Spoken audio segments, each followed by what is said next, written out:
Hello everybody, welcome back to our channel and thanks for tuning in. In this video today, we'll discuss the war between the Russian gold and the US dollar. But before we start, I ask you to please click on that like button and subscribe if you are new to the channel. Obviously, the Russian invasion to Ukraine is not just about the gold against the dollar.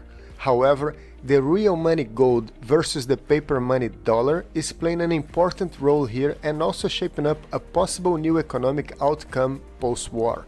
So today, we'll look into a few steps and sanctions that start before and throughout the war. To start, 1 month before the Russian invasion to Ukraine, there were official information in important media channels, such as Reuters, Bloomberg, CNBC and so on, that Russia for the first time had more gold in its international reserves than US dollars. Russia was already dumping dollars and increasing its gold reserves.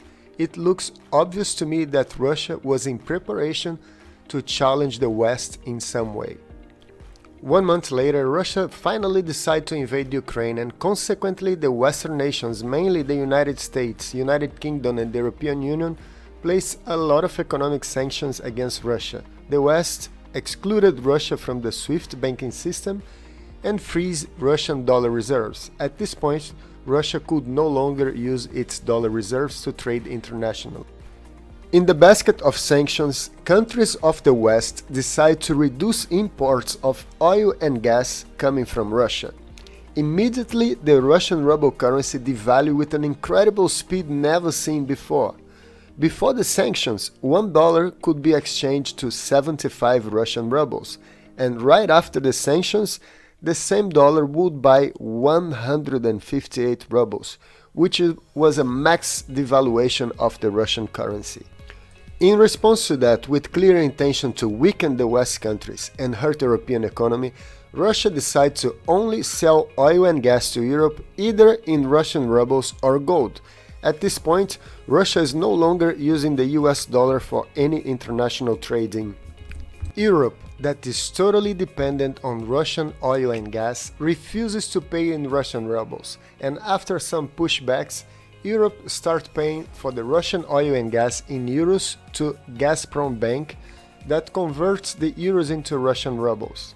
Next step, on March 25th, to fight the max devaluation of its currency, the Central Bank of Russia said they would buy gold at fixed price of 5,000 rubles per gram. That is the closest thing that we ever had to the gold standard in this century. So immediately after the announcement, the Russian ruble rapidly increased in value, and the American dollar that could be exchanged to 158 Russian rubles now only buys 50 Russian rubles, which makes the Russian ruble 50% stronger even before all the economic sanctions being placed by the United States and Europe. On the same month, Credit Suisse, through the statement of Zoltan Pozsar, that has previously served at the Federal Reserve Bank of New York, published an article stating that we were witnessing the birth of a new monetary order, as he called Bretton Woods III. The new monetary system would have a currency backed by a basket of commodities including gold, mostly used by the countries that form the group denominated BRICS, formed by Brazil, Russia, India, China and South Africa. And here comes the counterattack from the West nations.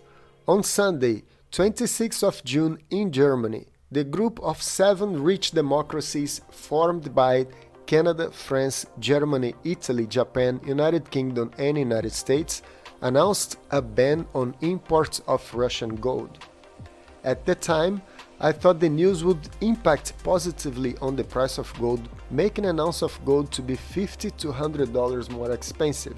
However, the countries of the G7 don't buy gold anyway, so the news itself had no impact on gold prices. On the same week, strangely, just 2 days later, on June 28, there was a suspicious announcement that the African nation of Uganda had discovered a huge gold deposit.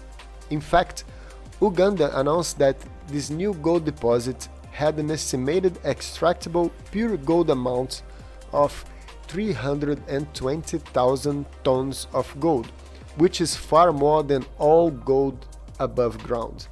Just to give you an idea, if you put all gold that ever been mined, all gold above ground together, it would be around 200,000 tons of gold. And Uganda announced it found a deposit of 320,000 tons of gold. So obviously gold price took a hit after this suspicious discovery, but after a few weeks the news of Uganda gold discovery started to slowly disappear and nobody talks about this anymore.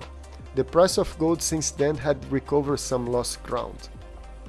Now, the latest news about gold is that Russia proposes a new international standard for trading in precious metals, the Moscow World Standards, or MWS, which will become an alternative to the London Bullion Market Association, LBMA, which systematically manipulates the precious metal markets to depress prices.